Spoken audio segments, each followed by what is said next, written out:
కానీ మనం కూడా ఎంతవరకు పాటిస్తున్నాము?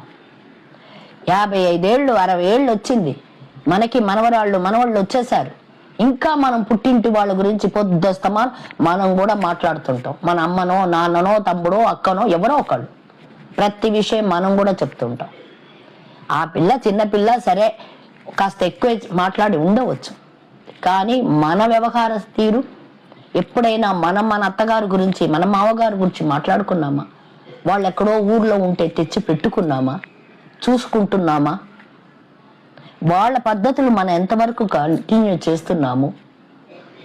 మా అమ్మ ఇలా చేసిందని చెప్తామే కానీ మా అత్తగారు ఇలా, మా మామగారు ఇలా, మా మరిది, మా తోడికోళ్ళు అని చెప్పుకుంటామా? మరి కొత్తగా వచ్చిన కోడళ్ళు కానీ వాళ్ళ పుట్టింటి గురించి మాట్లాడుతున్నప్పుడు వాళ్ళు పొద్దుస్తమాన అక్కడ మాట్లాడడానికి కారణము మేము. ఒక్కసారి ప్రతిదీ చూసే నేర్చుకుంటారండి. మనం